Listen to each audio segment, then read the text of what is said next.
С большим интересом наблюдаю за судьбой своих старых приятелей. Тут в Киеве Артур Динго, Денис Султанов, пострелял в Акаева, но был ранен его женой. Надо сказать, я их всех действительно неплохо знаю.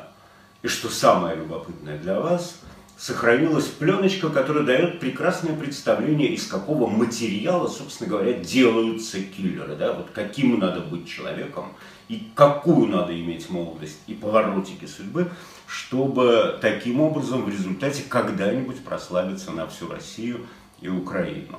Вот на канале YouTube, на нашем Невзоров ТВ, можно сейчас посмотреть о юности Артура Дениса Султанова.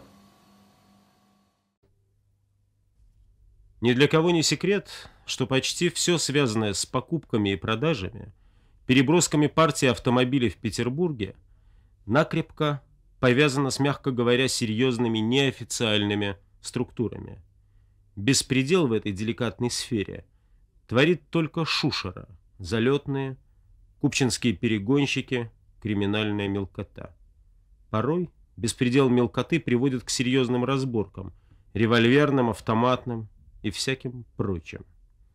В ближайшее время в городе возможна опять такая же ситуация.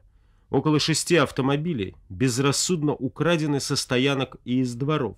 На Фонтанке от Академической, от Владимирской. Сегодня ночью еще одна из Купчино.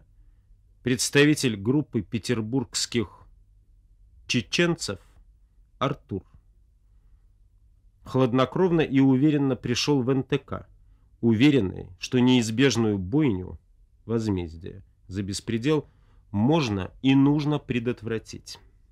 Мы обладаем достаточной информацией для срочных и крайних мер.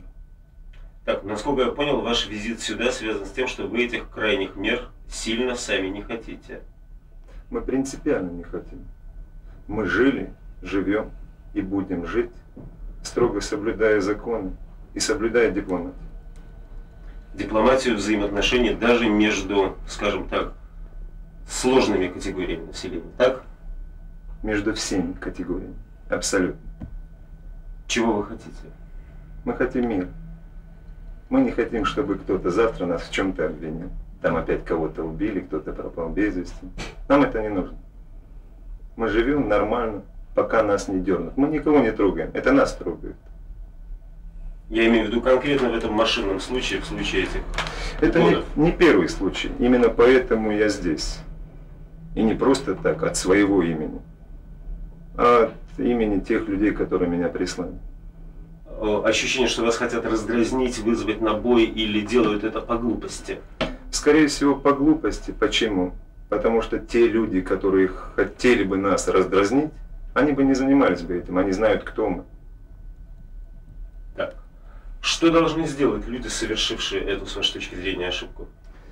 Желательно вернуть автомобиль угнанный из Купчино. Не первый, а, насколько я Не понимаю, первый. раз, два, три, четыре, пятый. Да, 5-й автомобиль, но мы каждый раз не обращали на это внимания. Для нас это мелочи, мне даже стыдно об этом говорить. Но дело не в автомобиле. Вот позавчера вечером, ночью вернее, угнана 9-ка наша, вишневого цвета из Купчино. Номерной знак Б8200СР. Она была вся затемнена. И такая, насколько я понимаю, должна быть такая навороченная. Навороченная, да. Ну, хозяин сделал машину для себя. Но просто, наверное, скорее всего, не знали, с кем столкнулись. Так, а если она, скажем так, либо истреблена, либо разобрана на запчасти? Да, проблема-то, Саша, не в машине. Проблема в другом. Пускай люди позвонят и скажут: ребята, мы были неправы, и давайте найдем общий язык. Иначе мы обладаем достаточной информацией, чтобы быстро принять меры. Я поэтому и здесь, чтобы не принимать их. Если люди поймут, что мы к ним относимся по-человечески, они тоже попытаются к нам. Потому что если мы начнем относиться к ним не по-человечески, это очень плохо кончится. И будут проблемы и для нас, и для них. А для них в первую очередь. И власти не захотят. Да, главное, что в городе будут проблемы. В городе будут проблемы. Потому что это не в первый раз. И мы не собираемся никому этого прощать.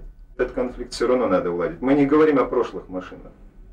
Мы даже не говорим об этой машине. Мы говорим о том, чтобы уладить этот конфликт, потому что люди уже не хотят этого прощать.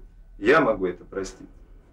Так, а эти, скажем так, неумные злодеи, они куда должны прийти с повинной? Они могут позвонить по моему личному телефону 177 50 60.